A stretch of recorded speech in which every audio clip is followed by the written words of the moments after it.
교수님, 지금 이제 그 한일 관계가 좀 그동안 많이 꼬여 있다가 요번에 이제 그 스가 정부가 이제 아베가 영원히 갈 것 같았는데 사실 여러 사정 때문에 이제 스가 정부가 이제 다시 들어서면서 또 한일 관계 또 개선에 대한 이제 기대 심리도 좀 있는데, 어쨌든 지금 한국 경제가 정말 일본의 잃어버린 30년을 닮아가지 않겠냐, 이제 이런 우려가 있는데 어떻게 생각하시나요?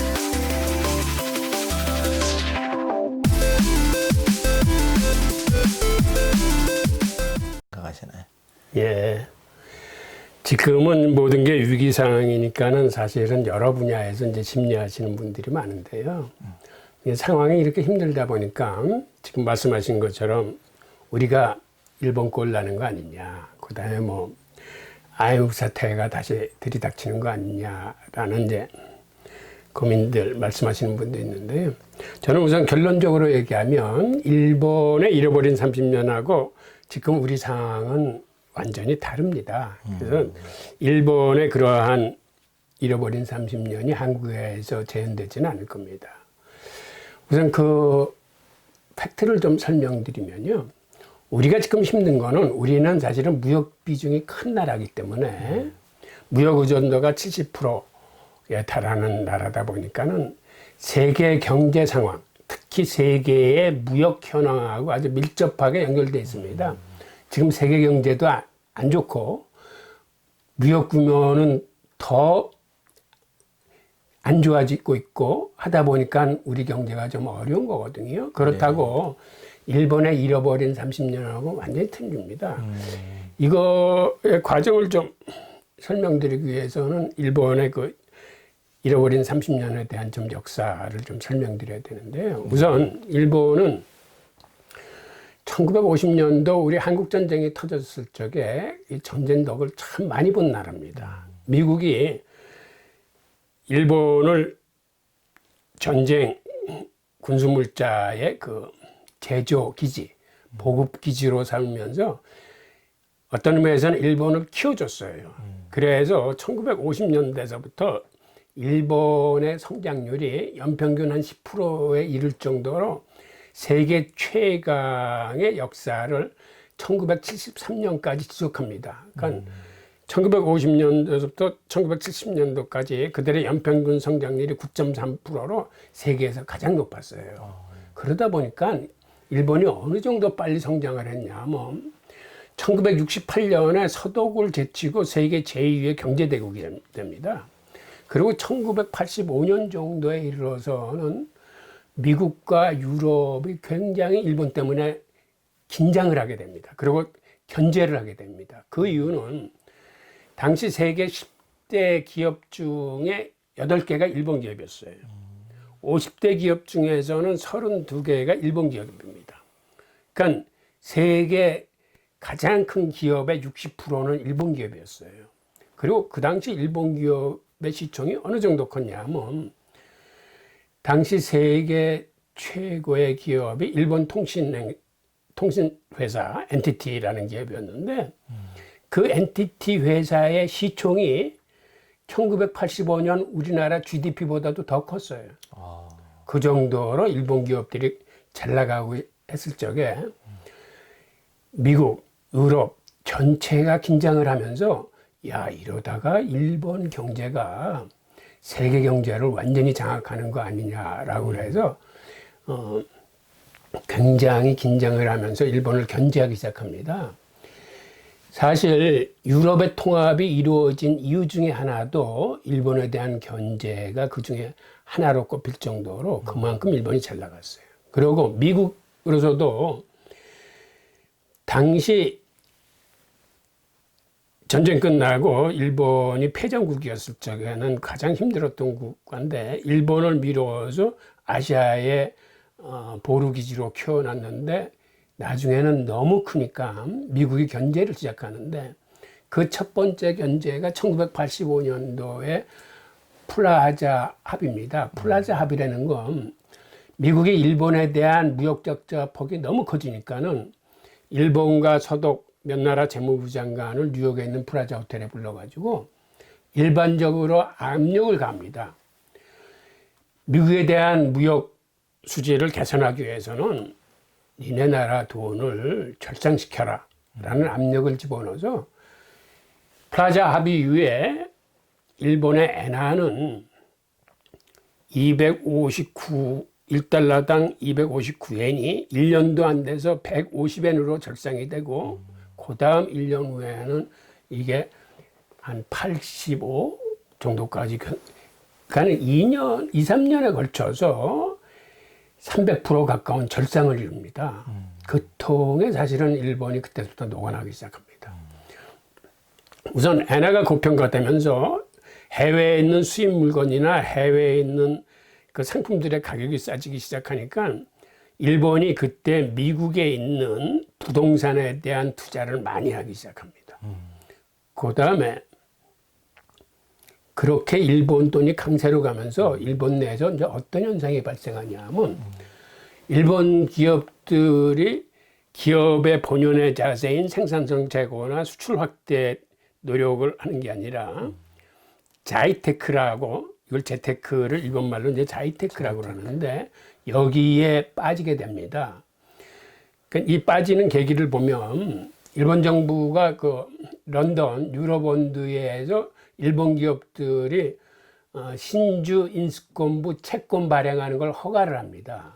신주 인수권부 채권이라는 건 일정 기간과 일정 조건이 지난 후에는 기업의 신주를 받을 수 있는 권리가 붙은 채권이에요.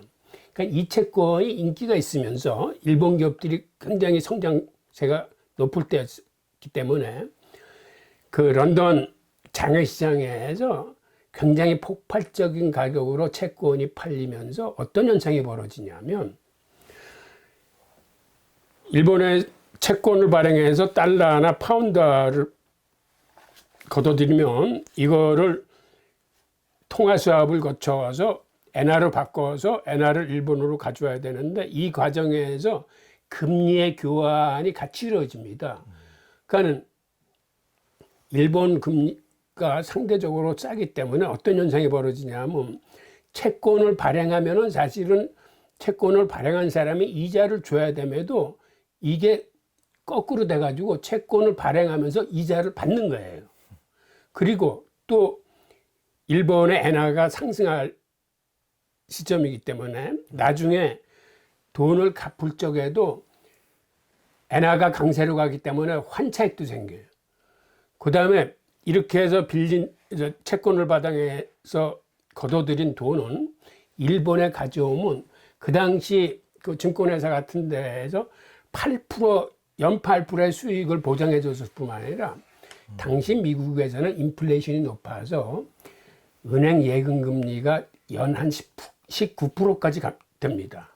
그러니까 아주 싼 값에 채권을 발행해서 이 돈을 가지고 일본 그 투자 계정에 넣거나 아니면 미국 은행에 예치해 두면은 엄청난 그 금리 이익도 생길 뿐만 아니라 1조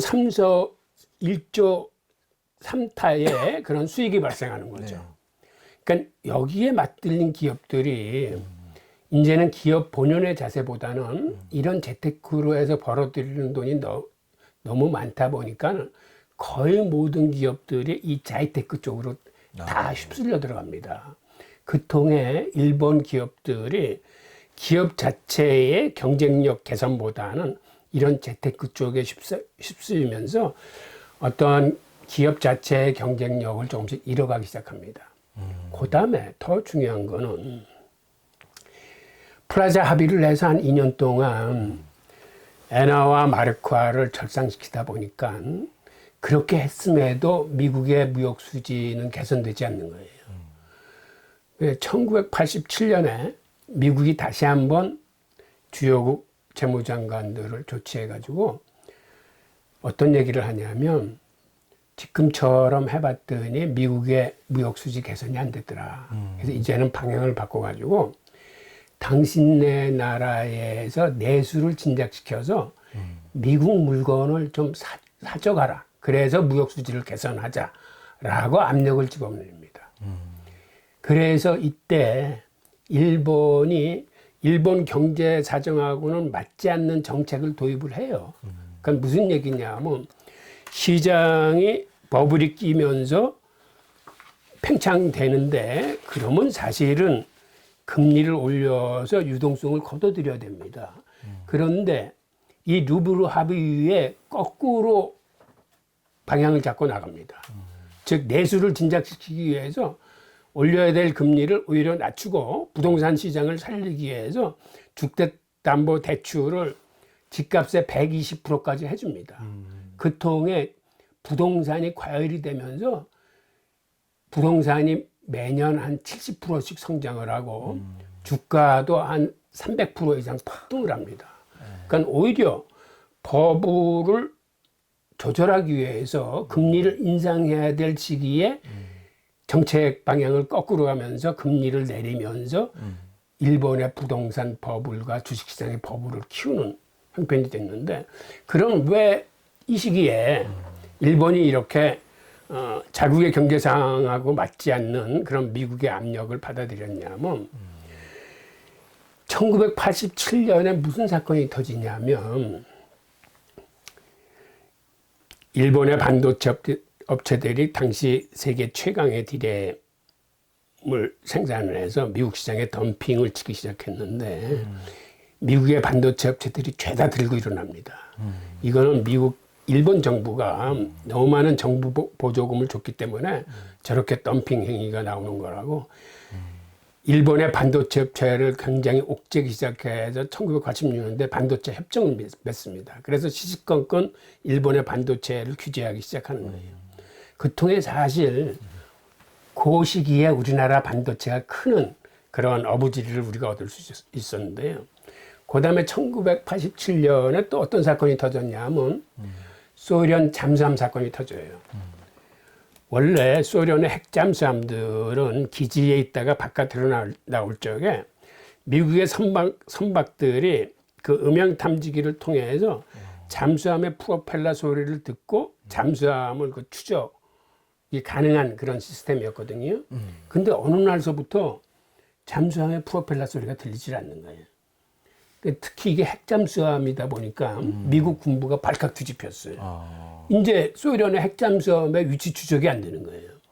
근데 알고 보니까 사실은 그 당시 공사권에 이런 무기 제조에 필요한 이러한 기술이나 기계들은 수출하지 못하는 어떤 코컴 시스템이 있었는데 일본의 도시바 기계가 그걸 어기고 몰래 소련 측에 고성능 프로펠러를 만들 수 있는 고급 공작 기계를 판 겁니다. 그 사실이 들통이 돼서 미국이 벌컥 뒤집어졌어요. 그래서 일본이 대대적으로 사과를 하고 도시바 그룹의 모든 미국 수출이 이제 단절되는 그런 상황이 있었기 때문에 그때 두 나라 간에 굉장히 긴장 관계가 깊어가지고 아주 그 감정의 그 골이 안 좋을 때예요. 그때 미국이 루블 합의를 밀어붙였기 때문에 일본으로서도 그 루블 합의를 안 받아들일 수 없는 그런 처지였었어요. 그러니까 이러한 요소에 더해서 마지막 결정타는 어떤 게 터지냐면 중국이 위안화 절상을 1985년서부터 그 길지 않은 사이에 자그마치 단계적으로 400%를 절하시켜 버립니다. 400%.